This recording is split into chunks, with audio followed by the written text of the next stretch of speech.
ne wa amurukum bi iqtifaa'i ma ata bihi minhu taala al mustafa alayhi salaatun wa salaamun wa barakatun tustafa maa ngi leen digal itam ngeen farlu ci li yonente bi sallallahu alayhi wa sallam indi maanaam ngeen farlu ci topp yonente bi sallallahu alayhi wa sallam te mooy topp sunnaam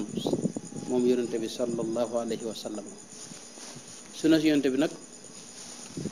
man nañ waxoon naa ca jamono jataay yee weesu ne kuréel yëpp dañuy wax ne moom la ñuy topp waaye boo ci bëggee lu gàtt mën nga ne mooy la Sëñ Tuubaa nekkoon rek doon ko jàngale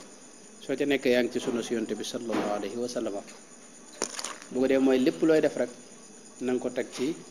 tegtal na nga ci am tegtal bu wér ci sariya bu def lenn loo xam ni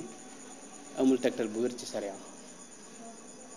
sa jaamu yàlla yépp na tegu ci lu wér ci loo xam ne dafa dëppoog li alxuraan jàngale ak sunna si yonent bi te sañ bind ko ci téere yi wala fuqaha yi bind ko ci seen téere bu ko defee itam lépp looy def ci jëflante itam jëflante ak nit ñi da ngay fexe bam tegu ci sariya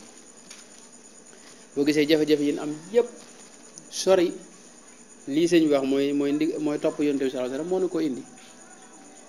ci misaal ci wàllu nit ñuy dundee ci société bi dangay xool ngénte maanaam ci lislaam diglewuñ ñu woote ko yonent bi ngénte kenn daw ko woote ci jamono ngénte moom dañuy digle waaleykum salaam dañuy digle rek boo amee xar nga rey ko bu ko defee ña fa ne ca kër ga ñu lekk ci loo ci mën a saraxe nga sarax ko ci mu sarax waaye niñ ko defee ni woote ko xew dajale alal li yow li nga fi liggéey daaw ba ren nga def ko ci tàmbalee waat zéro dootoo yor dara loolu coono la boo xam ne ñëpp koy jàmbat fi ne borom kër yëpp ci am jafe-jafe loolu nag boo gisee yàlla digaluñu ko danoo wàcc la nu yàlla digloo loolu fi ne dëj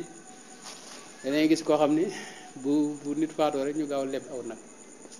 aw nag dem leb ca bitig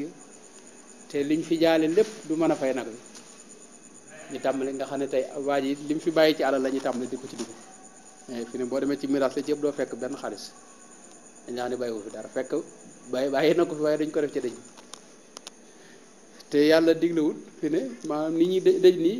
bu lislaam diglewu ko lislaam li mu digle mooy alayhi salaatu wassalaam lislaam li mu digle mooy maanaam waa koñ bi ci boobu togg indi nit ñi def di joxe xaalis yooyu yëpp nag fi ne ñoo ko ci dugal ngir dimbalee ko néew bi ak dimbalee leen ko waaye bokkul ci kii parce que li ma bëgg a xam mooy loo gis nu am ci coono rek sori buñ sori topp yonente bi sallallahu alayhi wasallam moo nu ko indi waaw قل يا عبادي الذين أسرفوا على أنفسهم لا تقنطوا من رحمة الله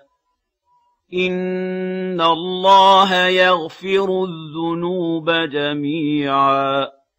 إنه هو الغفور الرحيم